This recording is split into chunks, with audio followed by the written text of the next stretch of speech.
For the fourth year in a row, Dawn is partnering with iHeartRadio for Can't Cancel Pride, a campaign that has raised over $11 million for the LGBTQ+ community. Dawn continuously strives to celebrate visibility and inclusivity for all, and that means supporting amazing organizations like Centerlink, providing safe spaces where over 52,000 community members go each week to receive critical and life-saving services. Dawn is there for your home, or your home away from home. So visit can'tcancelpride.com to learn more. Have you ever wondered why the Great Chicago Fire was blamed on a cow? Why Chicago's flag has 4 stars? Or why it's really called the Windy City? Discover these stories and more at the Chicago History Museum. Do something new. See something historic. Only at the Chicago History Museum. Plan your visit today at chicagohistory.org.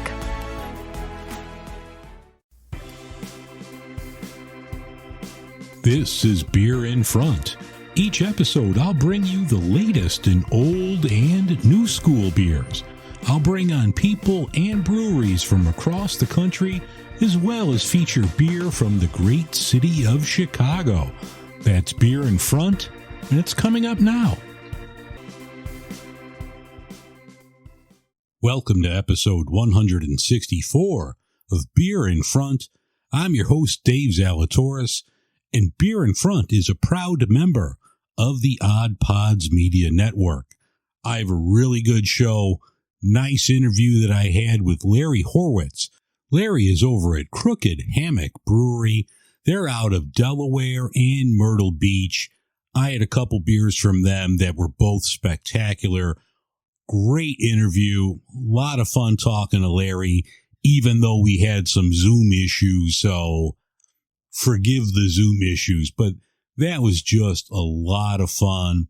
For all the dads out there and single moms raising kids alone, hope everyone had a great Father's Day weekend. We didn't do much here. Moira did not get me a gift. She didn't even let me sleep on Father's Day. I don't have any children. I have Moira Rose, and the little gangster did like shakers and like started licking her paws at 6 a.m. So that was my Father's Day gift from Moira. I'm recording this. She's laying on her bed next to me and she's just looking up at me like, you're a dick. But I hope everyone had a good Father's Day out there. If you'd like to support the show, head over to patreon.com/beerinfront. You could support the show for as little as $1 a month. Or if you can't do that, I totally get it. I still appreciate you and I appreciate you listening. Just give a 5-star review, follow me on Instagram, TikTok, all that other stuff, YouTube. Follow me at Beer in Front. If you could like and subscribe there, that helps the show and the algorithms get more people to watch this nonsense. So I appreciate all of you out there. Over the weekend, I stopped off at Dovetail, one of my favorite spots, and they had a toast, and it was the Polish beer day, Grodziskia. So I had one of those. That was phenomenal. Grabbed myself a t-shirt. So that was a lot of fun. There's a ton of stuff happening. We're in the summertime, so whether you're in Chicago or anywhere around the world, go out, find yourself a brewery. Everyone's having festivals, get-togethers, so please head out and support your local brewery. Remember last year when I did an episode from the shower and I did a shower beer? Ruby and I were out yesterday. We were walking around Lincoln Square, and we went into this little local shop, and there's a soap from a company called Soap Distillery. They make a bar of soap called Shower Beer. So I'm a Duke Cannon guy. If any guys are out there and you have Duke Cannon bars of soap, they're big. So when this bar of soap runs down a little bit, I'm going to go have to pick up a Shower Beer bar of soap and maybe do another episode.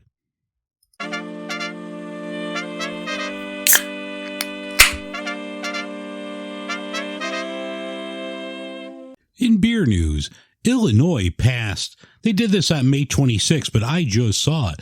They passed an emergency order restricting crossover beverages like your Sunny D and then the hard Sunny D, the Mountain Dews, where you have to separate them. You can't place them side by side. I know a few other states are thinking of doing it, and really they should. I was reading over on Brewbound that, and I didn't realize this, New Jersey, the craft breweries there have a lot of restrictions, and there's some laws that are going through the state assembly that's going to help them.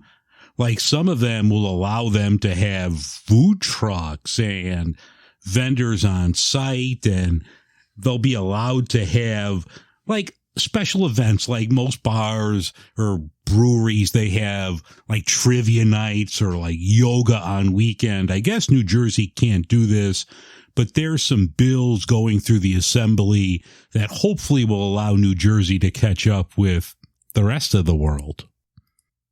Here in Chicago on Friday, June 30th, Half Acre Brewery and Vienna Hot Dog, they're going to have their annual Only Gold celebration. If you go to Half Acre, you could pick up a good Chicago-style hot dog, an Only Gold lager. That's always a fun time. The beer is great, and who doesn't love a hot dog? No ketchup. Read over on My Beer Buzz that AleSmith out of San Diego, they're going to have a couple new variants of their Speedway Stout, which is a winner. They're going to have a barrel-aged version coming out and an Affogato, which is going to have some coffee, vanilla beans from Tahiti. That looks really good along with the barrel age. So look for that coming out in the fall from AleSmith. Finally, I reached out to them. I don't know if they're going to listen to me because I'm just a jackass in Chicago.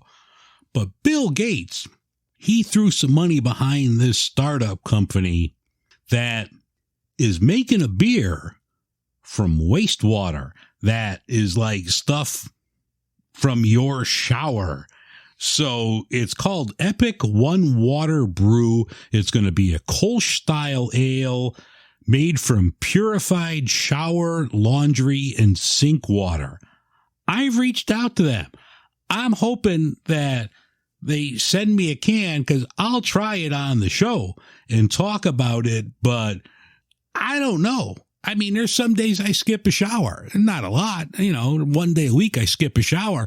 I hope they use the water from not that day, but there's a new beer coming out with recycled shower water.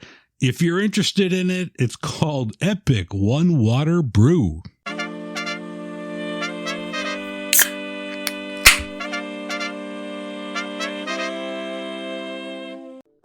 Hi, I'm Tina Jaramillo. And I'm Hillary Doherty. And we host the Muck Podcast, where we discuss the dark and sometimes weird true stories in American politics. Hey, Tina, did you know that Elvis crashed the Nixon White House for the sole purpose of getting a DEA badge? And it worked? What?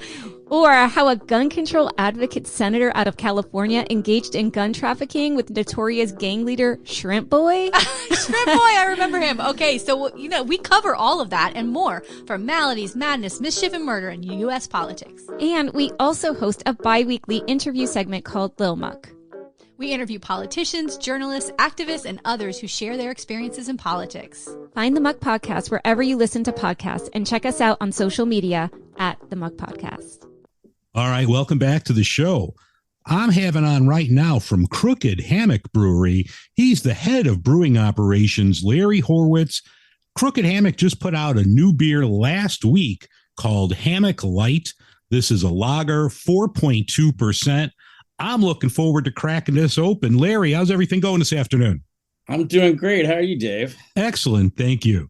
Crooked Hammock has 3 locations, 2 in Delaware, 1 in Myrtle Beach. Can you tell me about the brewery? Yeah, absolutely. Well, first I'll tell you that Crooked Hammock is a division of La Vida Hospitality. So there are actually more hospitality businesses involved with us, and we sell beer that we make at Crooked Hammock at almost all of our locations, which is awesome. But we're a backyard cookout themed hospitality business, a brew pub, if you will, for those of us of a certain age. That has been around since 2015. We have 3 locations, and all 3 of them have a brewery and a brewer on site. Our original location from 2015 is in Lewis, Delaware, right on your way into town there off of 9. Then we're in Middletown. We have a very beautiful large location there with a huge backyard. We literally have a AstroTurf backyard full of games for kids and adults. I mean, that's our shtick, right? Yeah. Like, easy drinking backyard beer for backyard cookouts. And of course, our 3rd location is right on the Intercoastal Waterway in North Myrtle Beach, South Carolina. And oddly, at the moment, it's our physically largest location and also our busiest location. Although we are very, very busy, especially, Memorial Day just came and went, and it's officially, open for business season at the beach. Middletown is interesting. It's busy most of the year, but of course it gets extra busy when the weather gets great because we have such a large outdoor space there. We brew all of the beer we serve at Crooked Hammock locations at Crooked Hammock, which is, I won't say that's terribly unique, but I'm pretty proud of that, right? We don't serve anybody else's beer unless it's a collaboration or a special occasion. Yeah. We have, how it is. We don't do this thing except when we do. Yeah. Right. Occasionally we invite our friends, especially in Lower Delaware, to come by for an event. We do an event every year called Beer Drinker's Choice, which is basically a popularity contest of all the local brewers, which is kind of fun. All right, people cool. Dressed up in costume and drink beer. Yeah. You mentioned like the big holiday weekend. Has everything in your locations, has it rebounded from 2020? Were we back in full swing? Yeah, so we just had the Craft Brewers Convention in Nashville, and that's kind of where I look to for industry trends and averages. And, all the numbers are saying a lot of the same thing, which is the world is looking a whole lot like it did before the great whatnot. Yeah. And we're seeing the same thing. Obviously, we believe people are being a little more cautious than they would have been before. And the world is certainly a different place than it was. But sales are back and our guests are coming back. And we're seeing the crowds, especially in Lower Delaware and in North Myrtle Beach, we're seeing the crowds start to show back up. So our traffic counts, which we watch pretty carefully, are on trend with about 3 years ago. All right. Awesome. Well, the newest beer you have is Hammock Light Lager. I mentioned on the intro, this is a 4.2%, 10 IBU beer. Why don't you tell us about that while I crack it open? Yeah, you want to make the noise there by the microphone? Oh, absolutely. Oh, that never gets old. Never. That's a minute. And thank you for pouring that in a glass. You make my heart happy when you do that. That's awesome. So, obviously we're a brewery that started in a beach town, and we were absolutely ridiculously busy for the first few years we were open because, as my leader and one of our founding owners, Rich G, will tell you, he said, we opened a brewery with one ton abandon and lots of hubris. We had no idea what we're doing, and we did it anyway. And aren't we all glad that he did? And so they just got overwhelmed. And that meant that there were some limitations that the relatively small 7-barrel brew house that's installed in Lewis could support, right? So we were really ale heavy for a long time. And as we expanded, that I don't want to say that slowed us down any, because, we've been very successful with sour beers and with hoppy beers and with the ales we've brewed. But, I think we all kind of know the crispy boy phenomenon is real right now, and folk are looking to drink clean, crisp, crushable lager beer. And so, I'm a relatively new addition to the Hammock team. I've been there since the end of last year. And, we've been working together to say, all right, well, how can we take our portfolio and create even more products that our consuming public want to drink?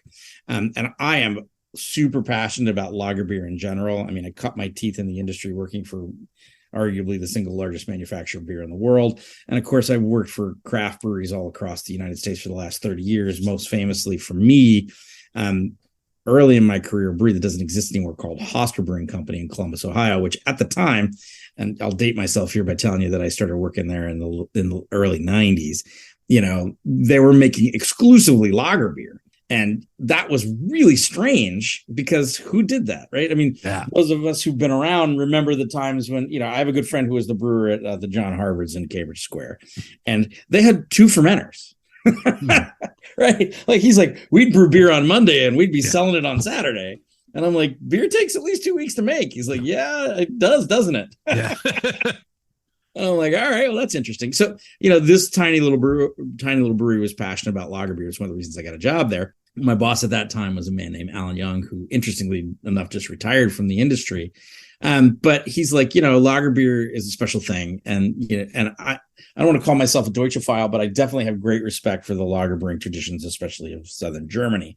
So all throughout my career, I have focused on making these kinds of styles. And of course, as a journey person brewer, I think it's important that we represent just about all of the style categories that our customers are going to be interested in. But I'm pretty excited to see the market. We live long enough, the clothes that used to be hip again.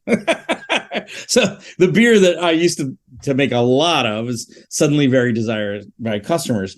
And so we've kind of got this interesting crossroads where my tastes and desire around manufacturing are starting to meet the consumer desire. Obviously, a lot of other beer in our portfolio, but we sat down and said, okay, well, what are we missing? What could we do here that would really get people excited about our brand? And I looked at the portfolio and I said, it sounds kind of interesting for us to discuss it, but we are missing a premium American lager beer. And everybody said, well, we have made lager beer in the past. It's been popular. It's done well. I said, well, let's get this thing into development. So for the first 3 months of this year, my team worked really hard to try to find the right base malts and to try to find the right continental European hops and choose a yeast. And it was a very thoughtful process, which I'm proud of the team for. I got 3 guys who work in lead positions for me, Mickey and Lewis, Brandon in Middletown, and Kyle in South Carolina. And these guys are solid executors.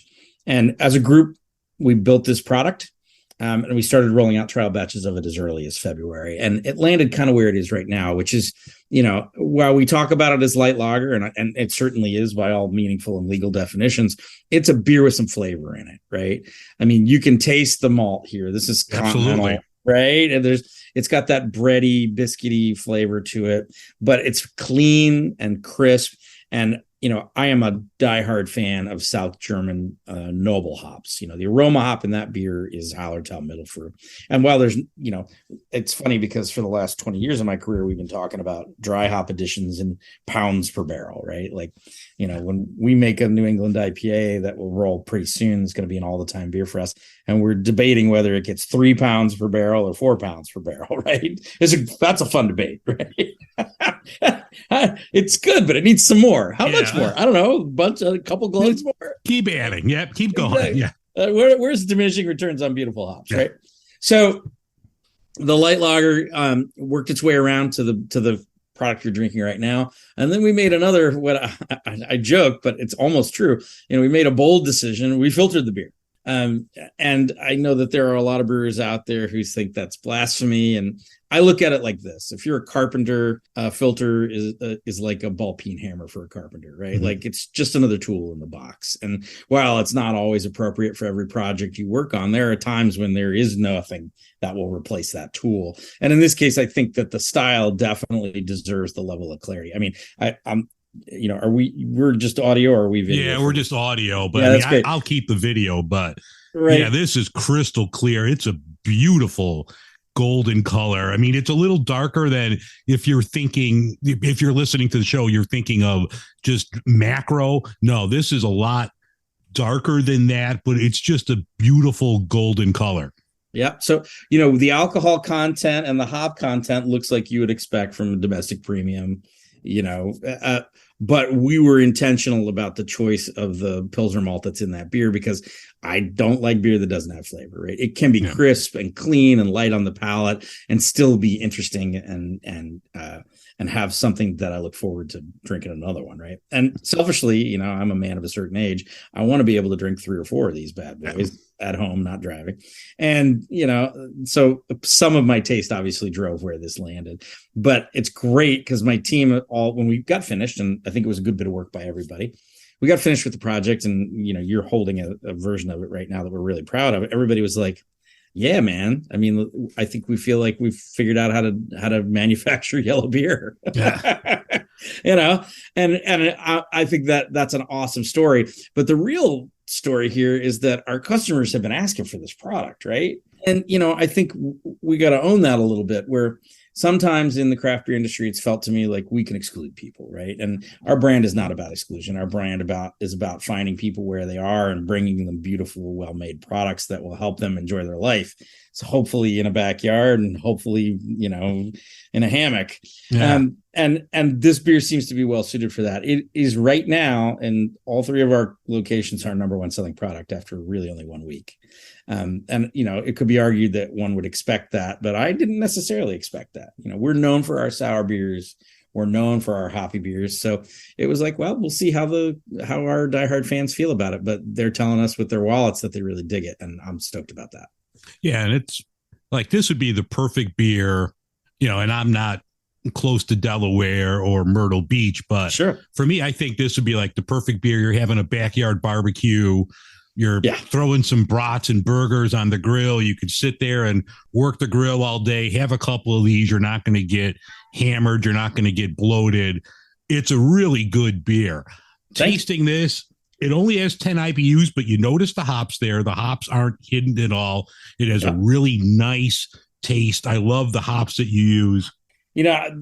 Middle Fruit is great. Yeah. I work with a few different hop suppliers who do really great work for us. But, every once in a while, somebody will come to me and say, hey, I've got this hop. It's just like Allentown Middle Fruit. Yeah.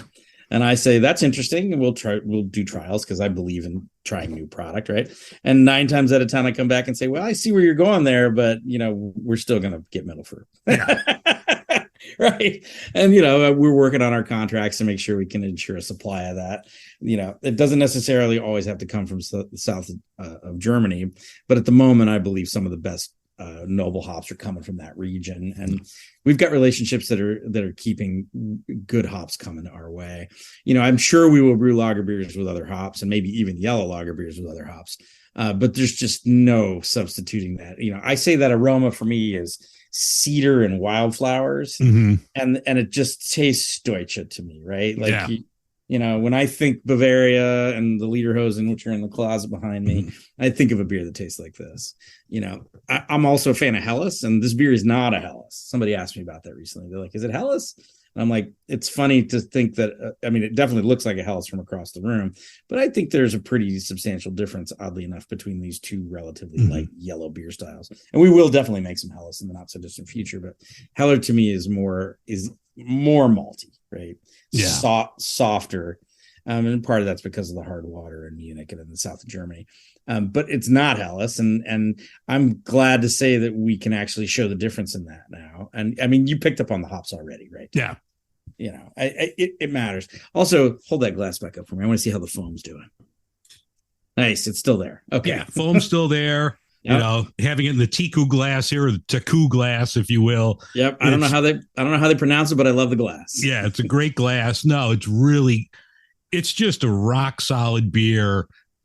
Like, we have a brewery here in Chicago, Dovetail, that just does traditional German lagers. I put this up there with Dovetail. This is something I would drink all year round. Speaking of that, is this going to be a year-round beer? Is this just going to be like a summertime deal? This is a forever product for us. And when I say forever, I don't necessarily mean forever, but my marketing team, full of solid people working hard who also love beer. They're like, so can we stick with this for like 2, maybe 3 years? I was like, absolutely. Yeah. There you go. And I'm also, again, I'm happy to report that our customers are into it. So, we wouldn't keep doing it if the people who are our fans, if no one bought it, but you and I, it's not going to. You're not keeping it around for 3 years. Exactly. You're in the Chicagoland market, right? Correct. So I grew up very near you. Used to skip school to go to Cubs games. Oh, yes. I actually, as we talk later this afternoon, I'm heading to Wrigley Field. There's a beer festival that they're doing in the city at different locations. So the first one is in a couple hours at Wrigley Field. So I'll be heading there to have a couple different Chicago beers.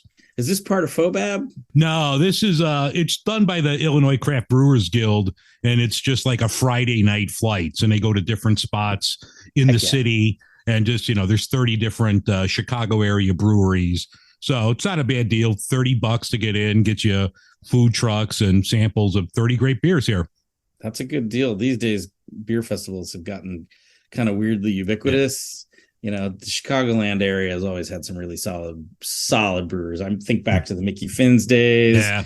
And of course, the Peace crowd's just killing it. You got the Rev dudes and the Goose Island crowd, regardless of their current status, acquired or otherwise. They've always made great beer.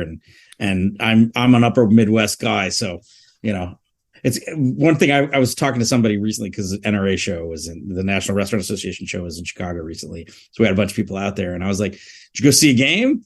And the Sox were playing, and the Cubs weren't. They're like, "We went to a Sox game." I'm like, "Yeah, it doesn't count." Yeah, it doesn't count.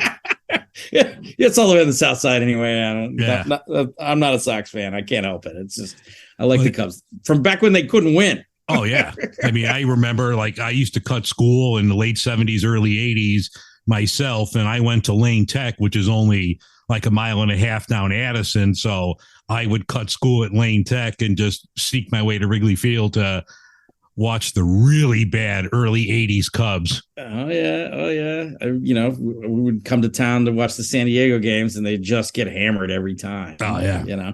The Padres were at that time had a pitcher called Goose Gossage. I don't know if you remember this guy, right? Yeah, he was with the Cubs one year after his prime, but yeah, Goose was the best. And my pop takes me to the game. We sit there, and they just get hammered, right? And so would he. Yeah. I don't know if it's still there because I haven't been in Wrigleyville for a couple of years, but there used to be this little sausage and peppers joint right behind home plate with a Pepsi sign on it, like a corner bodega kind of situation. And we would always hit that spot for a beer and a sausage before. Oh, you will not recognize it. The whole area is so corporate. It's been taken over. You literally would not recognize it in the last 10 years. It's like totally different. All the way down the third baseline. Last I was there, they had a whole like lifestyle experience going on outside. Right.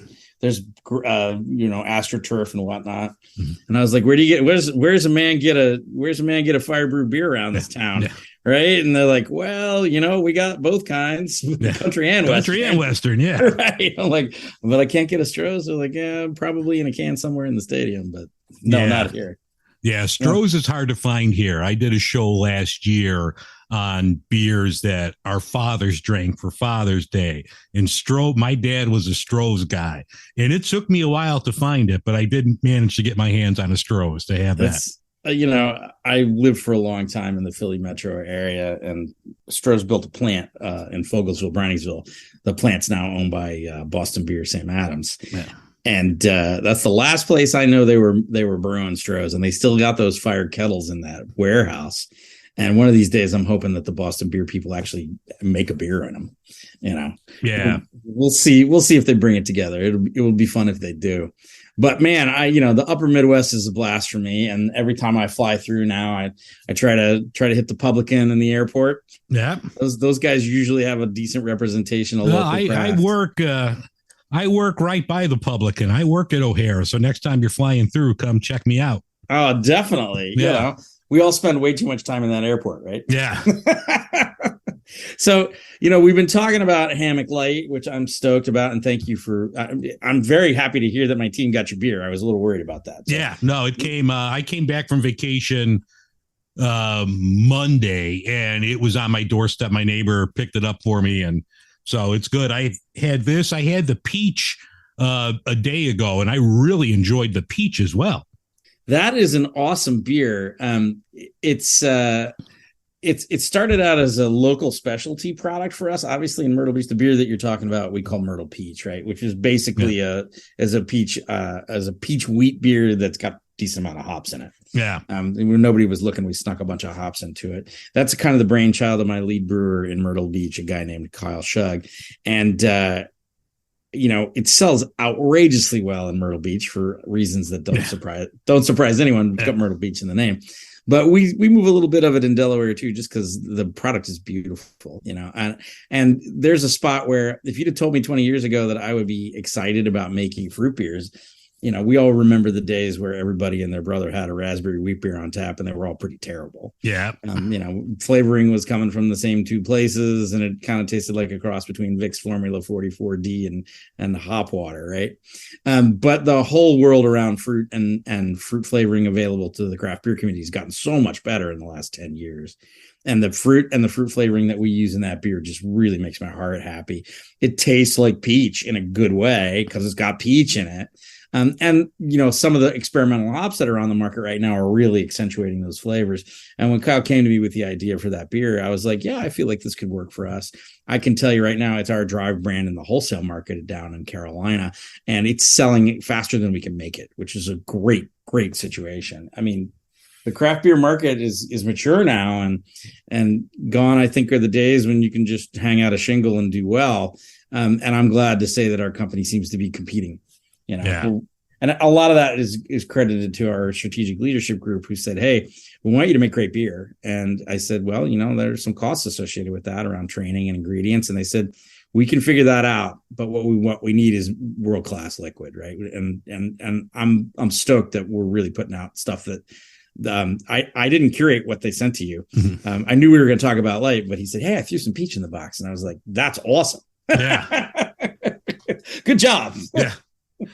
Now, outside of the peach and the light lager that I'm having here, you mentioned earlier that you do a lot of sours as well. We do. So, we're in the part of the world where especially milkshake sours, aggressively fruited, fresh fruit additions, a lot of lactose, some kettle souring, some exogenous sours are really popular. And, we started making them as early as 2015. And our customers were just like, yep, don't stop, do more of that. Yeah. It's an interesting segment. In general, I would say that I'm a fan of beer flavored beer, right? I mean, the Hammock Light is a great example of that. And even our hoppy beers, I think, are beer flavored beer. But this has given us an opportunity to really experiment with some awesome ingredients. On the supply side, the suppliers are doing, just like the flavoring business, are doing a way better job of providing really interesting and creative stuff. So, we've made beer with calamari, with yazoo fruit, with jackfruit, all the berry fruits and pulpy fruits that you would expect. And these fill an interesting spot in our lineup because, when you think of the beach, what do you think of, right? We think of blender drinks and hurricane glasses, and these aren't exactly that. They're definitely still beer, but they play in that space a little bit, and have allowed the teams that I'm working with to be really creative. And somebody will come to me and say, hey, this isn't exactly in the same bucket, but it's close. How do you feel if we, built an espresso martini beer? And I'm like, well, we can't call it that for legal reasons. I'm like, but I'm really interested in that. Or somebody will come to me and say, hey, I just got back from Michigan, and I was at a place called King Orchards, and they have this stunning dark sweet cherry situation going on. And I'll be like, yep, I'm here for it.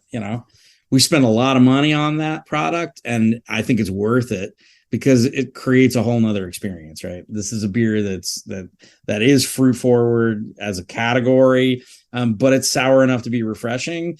And I've heard a lot of people say, well, that's beer for ladies, and I'm like, yeah, well, then call me a lady, because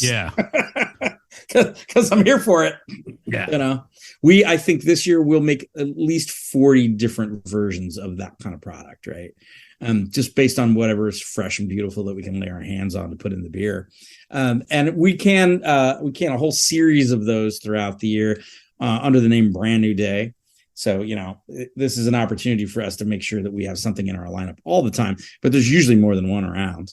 Mm-hmm. And I'm happy to say that the style seems to have landed in a spot that people understand and they appreciate. So we're going to keep making those as long as the customers want to drink them. Now, I mean, you sent me some cans. Do you distribute in those areas, or how far is the distribution chain go? We do.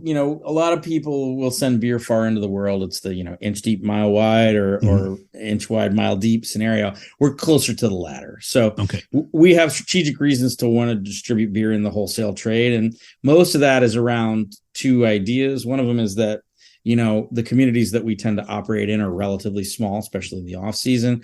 And we've got relationships with bars and restaurants that want to support us, and we want to support them. So this gives us an opportunity to sell beer to those people. Also, our wholly owned subsidiary restaurants. So, we have a taco concept called Taco Rijo, which makes awesome LA style tacos. We sell beer there, and at a place called the Cantina. So we have a Big Chill Surf Cantina at the beach at Indian River Inlet, right on the ocean in the Delaware Seashore State Parks. And of course, we have a location in I'll call it downtown Rehoboth Lewis, on the way to the beach, that are popular. So in Delaware specifically, we can't self-distribute, which, I'm an advocate for small breweries being able to self-distribute. But in the meantime, we have a great distribution partner who helps us put beer at locations that are important to us. And in addition to that, we sell a little bit of beer into the wholesale trade, mostly for marketing reasons. Our model is mostly designed to say, hey, come to us and drink fresh beer at the brewery. But we're working our way out of it a little bit, and partly because some of our guests have said, listen, I live an hour or two away and I'd love to be able to drink this beer when I'm not at the beach. Yeah. So we're starting to explore that. In Myrtle, similarly, we're distributing beer as far south as Pawleys Island, and we're basically at the state line, so really not much north of us, but local markets almost exclusively. That could change in the future. We're not built for that right now. I don't have a problem with that. I think that sometimes people really want to focus on getting their beer across the country, and in the current business paradigm of craft beer, I'm not sure that's as relevant as it used to be, right? People are very interested in what's going on in their backyard, and I think with good reason. And I also think that leads to higher quality beer because it tends to be, it's not as far away from the brewery, and that matters. I mean, I want to drink fresh beer, and I want our customers to be able to drink fresh beer too. Yeah, and you have more control of it if you just keep it in your area as opposed to sending something to California where who knows how, you got people are going to have a 2-month-old beer that just might not be as good and not drink it anymore. I mean, the beer you're drinking right there, it's delicate and it wants to be fussed over a bit. And the fruited sours, also need careful attention. And we all know hoppy beer, the fresher the better. New England IPA doesn't want to be 2 months old. Mm-hmm. I'll drink a well-made New England IPA at that age, but I'd rather drink it the day it was packed. Yeah. And people don't seem to be standing in line for beer anymore, but if you told me you were going to release beer I packed this afternoon, I might consider it. Yeah. I know we have a place here, Hop Butcher, and yes, it's out there like 2 days after they can it. So you can just look on the bottom of the can. And it's like, oh yeah, this is fresh. Yeah. That's the best, right? When you flip the can over and you're like, yes, I win. I win beer. I'm winning at beer today. Yeah. The large domestic international brewing company that I worked for many, many, many years ago spent a lot of time trying to teach people what fresh beer tasted like. And for the most part, mainstream macro consumers are drinking beer that's somewhere between, 4 and 8 weeks old. And it turns out that a lot of people got trained to like the flavor of 4 to 8 week old beer. I'm a fresh beer guy, always have been. So that makes me happy. So, we may expand our distribution as we continue to build Crooked Hammock locations. We're growing, not aggressively, but on a nice steady pace. And I could see us having more locations near the beach in the Southeast in the next few years. And to that end, we might then increase our distribution footprint. But mostly it's going to be focused on the hospitality businesses. I'm looking at your background. Now, you mentioned ditching school to go to Wrigley Field. Your background, you went to the University of Wisconsin? I spent time at University of Wisconsin in a continuing education program sponsored by the Master Brewers Association of the Americas. I kind of grew up on the campus of Ohio State. My father's faculty and professional staff there. So, some of my college was at UV Wisconsin. Most of it was in Columbus at Ohio State. And of course, I've attended a couple of different trade degree programs that you might be aware of. I'm a graduate and now a current teacher at the American Brewers Guild. And I've done the SIBO classes as well. Which, right there in beautiful Chicago. Yes, it is. I'm old enough to have spent time learning about beer at the Goose Island Brewery under the tutelage of some really smart people. And plus eating and drinking my way through that section of town has always been fun.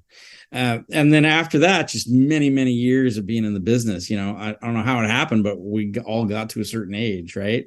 Mm-hmm. I was having this discussion with one of the wonderful young men who worked for me recently, and he's like, we're talking about malt for this light project. And he's, we have this wonderful array of beautiful domestic and continental lager malt to look at. And he's like, man, I just wish we had more choices. And I kind of giggled. And he's like, well, what do you mean? And I'm like, well, I remember working for a craft brewery in the Midwest and driving up to Chilton, Wisconsin to buy malt from Roger Brees to bring it back to the brewery, right? And when the question was raised, what kind of malt did you use? First of all, nobody asked it because you had like two choices, right? Yeah. And thanks to Roger, who is with us no longer, and a woman that he hired many years ago named Marianne Gruber, who said, hey, instead of selling commodity malt to the 3 largest brewers in the world, why don't we start making specialty malts for small brewers? And they didn't have to do that. I'm not sure that it was a smart business decision for them. I hope it was, but there are a bunch of us in this industry now who are very thankful of that. And the world has changed. And now I can pick up the phone and get malt from all across the planet from about 4 different suppliers. And I mean, we are really lucky living in the heyday of raw goods for making beer. Anyway, sorry, we were talking about school. So I've spent a bunch of time on that campus. My sister actually got her PhD there and taught there for many years. We're a family full of overeducated people. I like going to school. Yeah. But I love Madison.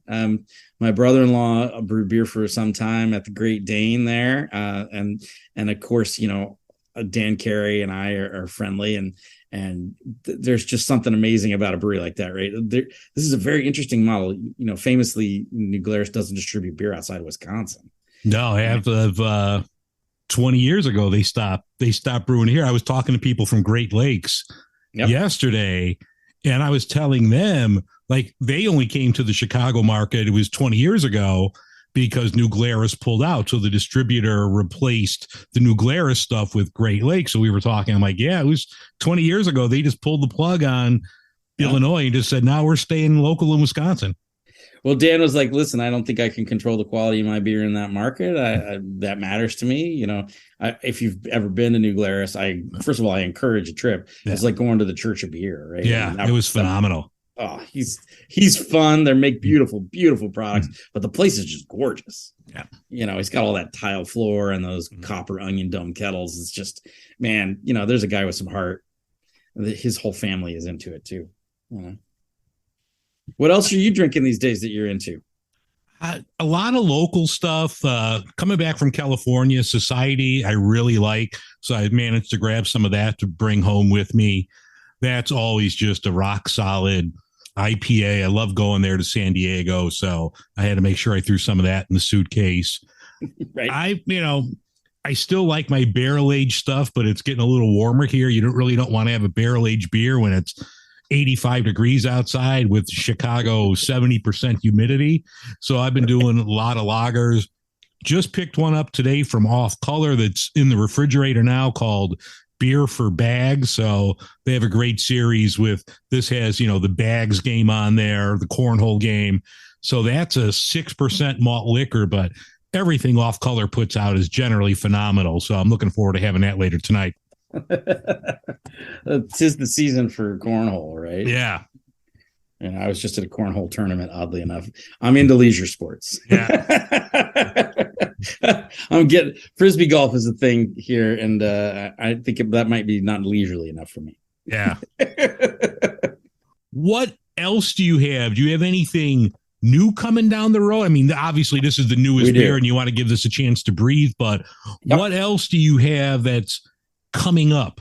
We have 2 more core products to roll yet this summer season, and we're very excited about all 3 of these beers, right? So obviously you're drinking the one that we've been working on the longest, and for reasons that we all understand takes longer to make lager beer. It took more development time. But right behind it, we have a beer coming out called Wide-Eyed Wit. I am passionate about not just lager beer, but in general, classic continental beer styles. And Pierre Celis is an inspiration to me.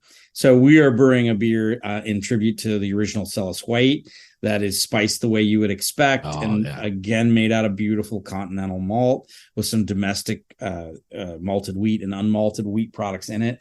And it has been a roaring success for us as well. So we've decided to add Wide-Eyed Wit to our core portfolio. And that's going to roll for us around the July 4th holiday. Here at the beach, July 4th is kind of the peak summer season.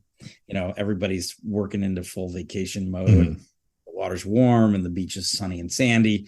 And it again straddles that line, I think, between beer flavored beer and interesting and derivative and fruity. That of course is unfiltered, and we've brought in the traditional Hoegaarden yeast that Celis so famously isolated and used. Did you put it in your sock like Pierre did? Did you sneak that in? I love that story, right? Yeah. It's so old school. I'm friends with a couple of microbiologists, and one of them, Dirk Bandiak, famously of Molson Coors, told me once, actually at the University of Wisconsin-Madison, he's like, the only time you see a brewery microbiologist wear a tie is when he's going to visit a competing brewery. And I said, Dirk, you got to tell me more. He's like, well, we swab everything with our tie. Yeah. And then we go home and figure out what yeast is floating around in that brewery. I'm like, that is super sneaky, and I'm here for it, right? And I said, do you do this in Europe too? He's like, no. Yes. Right. I mean, I think we all know the story of Anton Dreher and the son of who's the famous Munich brewer that was running Polaner at that time. Anyway, Anton Dreher and his buddy from Munich created a cane that had a little vial in it, so that when they visited breweries, they could snake yeast and take it back and work with this sexy new quality instrument called a microscope that they'd all just learned how to use during their kind of brewery apprenticeships around Western Europe. And so the idea that we borrow yeast aggressively from other places is pretty awesome. There's a decent, we all know that PCR and gene sequencing is pretty mature, but it's relatively new. For the fourth year in a row, Dawn is partnering with iHeartRadio for Can't Cancel Pride, a campaign that has raised over $11 million for the LGBTQ plus community. Dawn continuously strives to celebrate visibility and inclusivity for all, and that means supporting amazing organizations like Centerlink, providing safe spaces where over 52,000 community members go each week to receive critical and life-saving services. Dawn is there for your home, or your home away from home. So visit can'tcancelpride.com to learn more. Sears Willis Tower, Back of the Yards, Wrigley Field, Bronzeville. You know the landmarks, but do you know the stories behind them? There's so much history to discover about the places you pass by every day, and you'll find it all at the Chicago History Museum. Do something new. See something historic only at the Chicago History Museum. Plan your visit today at chicagohistory.org. Well, Dave, after our brief commercial break, right, we didn't even get the wrap it up music. No. Good thing I could post edit this. Yeah, it's awesome, right? Yeah. So we talked about all kinds of stuff, but we were talking about Anton Dreher and the development of stealing yeast from other breweries. I put that in air quotes, right? Oh yeah, no, it's just borrowing. Yeah. Yeah, exactly. Right. I love it. People are always like, where did you invent the idea for that? And I'm like, very few things are new. Yeah. Especially in brewing. Yeah. It's very, very few. I have a good friend who brewed beer in Frankfurt for a lot of years. Right. And he's like, the funniest thing about, especially brewing beer in Germany, is he's like, nobody talks about recipes. And I asked the guy who I was working with, he said to me, why is it that nobody talks about recipes? And he's like, well, we don't talk about recipes because we all use the same recipes, which is not exactly true, but he's like, no Bavarian brewer has to be taught the recipe for Helles because we kind of all know it. Yeah. It's all the same recipe. Yeah. Yeah. He's like, at that point it's execution, right? He's like, there are subtle differences, but they're very, very, they're mostly about how the beer gets brewed, not about where we buy in malt and where we buy in hops. Yeah. And I thought that was very interesting to think about the idea that here you have a relatively narrow item and there could be so much variability even inside of that idea. Mm-hmm. And I like it. The city of Bamberg is one of my favorite places on the planet, famous, of course, for Rausch beer, and the home to one of our favorite malt suppliers, the Weirmann Malting Company. And we're, I'm touring the town with the Weirmann family, Sabine and Thomas Kraus Weirmann, and they're taking me from brewery to brewery, which is awesome because there's 7 of them, within a walkable distance. And, we're drinking basically the same beer over and over with obvious and noticeable differences, but the style's the same. And they make the malt for all these breweries, right? So they know how the beers are made. And I'm like, are they all the same? And they're like, no, yes. I'm like, that's great. it's all about execution. So we were talking before we got rudely interrupted by the Zoom gods about new beers down the road, and you were talking about the new Belgian. Anything else that is coming up? So, we make a lot of New England style IPA, and one of the things that our customers have told us is they're like, we love that and we love the variability, but it would be awesome if we had a New England IPA or a beer we can count on, right? Something we can look forward to. So we're doing that. We have a beer coming out pretty soon called Sway, and it's going to be a New England style American IPA that we make all the time. And you won't be surprised to learn that the beer has been designed around our hop contracts. We have really solid access to some beautiful hop, and the hop business has gotten interesting. For the most part, I'm really happy with that industry's ability to keep us in supplied with beautiful oil. But we make a lot of beer, so we've been thoughtfully developing a beer that should roll out in the month of August. We don't have a date for it yet. Okay. You'll see test batches of it floating around, but all the guys are stoked about that too. And I think that if our consuming base is any reflection of what I think they like, they're going to be into it too. We're always going to continue doing derivative IPAs, new stuff, new hops, single malt stuff. But I'm excited about those two. And then of course I'm going to let you in on a double, triple insider secret, which is that, we now have filters and the technology to clarify beer, that we're going to dip our toe into the seltzer business a little bit for a couple of reasons. One, gluten-free, low carb, slightly better for you product is of interest to a lot of us who are trying to be, a little less fluffy. Yeah. Right. And also because, the consuming public is really aggressively getting marketed to by the spirits companies, and they're taking the business a little bit away from us and diluting diluting's not really the right word, giving more products for consumers to enjoy. No. So we're getting into that business a little bit. I've done that in my past quite a lot, so I'm stoked. We're gonna have information around that come fall. Seltzer's a really interesting category, right? Because people are like, well, isn't that just like vodka in a can? And I'm like, well, except that we brew it, it's not made yeast involved. And yes, it's a little more than getting your Soda Stream canister at wherever. Yeah. You understand. Exactly. So we're excited about that too. And as a matter of fact, we're trialing some test batches just today of Flavor Panel. And my predecessor, a wonderful man named Ryan White, was headed to a concert, and he's like, hey, I'm going to need a crowler of that. I'm like, I think that we can make that happen for you. Yeah. So, and of course, all of our locations are going to be brewing one-offs and interesting and creative small batch beers that come out of the minds of the lead brewers of Crooked Hammock. And I think that if you pop into one of our places throughout the summer, you're going to find at least one or two beers that are compelling and interesting to you. We're working really hard to get the quality of all of our products up. This is sourcing more thoughtfully raw goods and being intentional and thorough and careful with our procedures. And I'm just seeing really great stuff come out of the brew kettles from my team. So, I encourage you, if you're in the area, to visit and see the food coming out of the kitchens and see what my brewers are into. Yeah, I'm definitely going to have to make, we mentioned earlier that, I work for an airline, so I could definitely pop down and, visit at least one of the locations, if not hit both Delaware and Myrtle Beach. Are those spots, are they open year round, or is it like more touristy? Okay. So, we are kind of tentpole businesses in the markets that we operate. We stay open year round, partly for our staff. It's very hard to make money in the off season in a resort town, but we think it's a commitment to both the locals and to our staff, and they often overlap. Yeah. But we run successful businesses at a time of year when a lot of people close down, and I understand some folks just need a break, or find it very difficult to pay the light bill. But I'm happy to say that we're committed to being open year round. So Excellent. that makes me happy. We do a little bit more interesting promotion in the off season.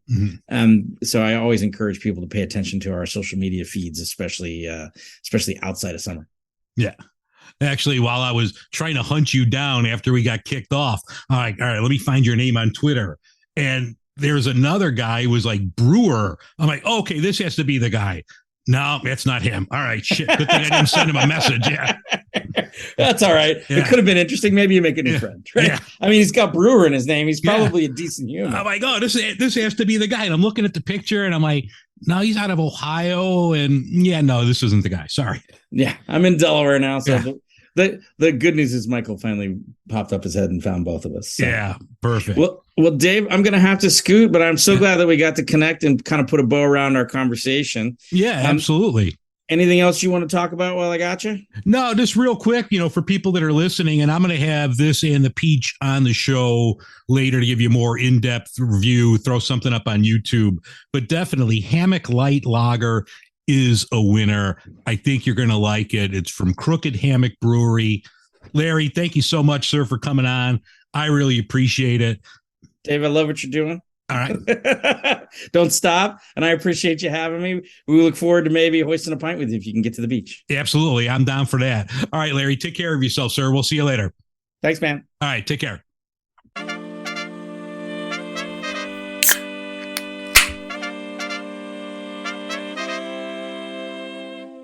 All right. The next one from Crooked Hammock is, we talked about it earlier, Myrtle Peach. This is a peach wheat ale, 5.5% alcohol, 17 IBUs. On the can, it says, sun in the sky, toes in the sand, doesn't get much better. Well, that is true. So let's crack open Myrtle Peach.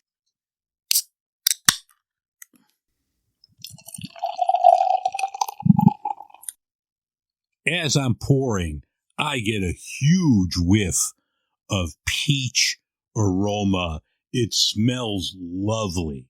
Nice color. It's a wheat beer, so it's not clear like we were talking about with the other beer. This is a wheat beer, but nice foam here. Huge peach aroma. That's phenomenal. Really wonderful peach flavor. Not fake like peach ring candy or something like that. This tastes like a nice, ripe peach. It tastes delicious. I don't know, and I should have asked Larry when he was on. I almost, and maybe it's me, I'm almost getting a little cinnamon out of this, and it could just be my taste buds, but I think this is spectacular. This is another one that is like the perfect summer beer. So if you're in the Crooked Hammock area, by all means, put Myrtle Peach in the cart. It's that good. I'm going to have some more. Really good carbonation here. Nice mouthfeel. I get a tiny little bit of bitterness at the end. Not a lot. There's only 17 IBUs here. I'm still trying to figure out and put my finger on it what that taste is, if it's a cinnamon or if it's just the peach. I should have asked him. What was in it, but no, it's really good. By all means, Crooked Hammock is a great brewery. I like what I've had so far from them. I need to get me out to Myrtle Beach or Delaware and have some more of these fresh on tap. So once again, if you're in the Delaware or Myrtle Beach area, you definitely got to find Crooked Hammock Brewery.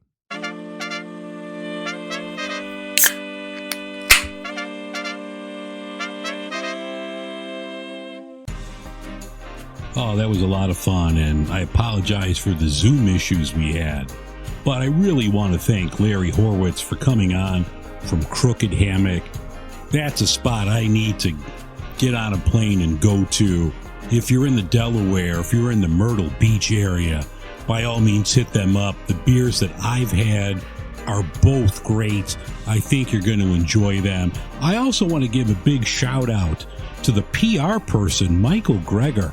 Michael was the one that got Larry and I hooked up. So, Michael, I know you're doing a lot of hard work. So, Michael, I appreciate you as well.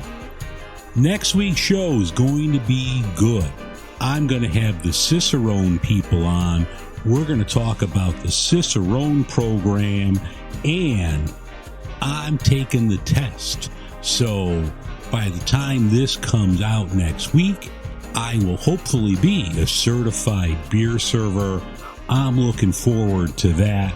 So stay tuned for that next week. That should be a good one as well. I hope everyone has a great week.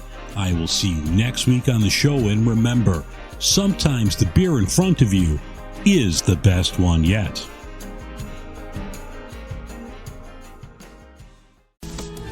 Sears Willis Tower, back of the yards, Wrigley Field, Bronzeville. You know the landmarks, but do you know the stories behind them? There's so much history to discover about the places you pass by every day, and you'll find it all at the Chicago History Museum. Do something new. See something historic only at the Chicago History Museum. Plan your visit today at chicagohistory.org. Sears Willis Tower, back of the yards, Wrigley Field, Bronzeville. You know the landmarks, but do you know the stories behind them? There's so much history to discover about the places you pass by every day, and you'll find it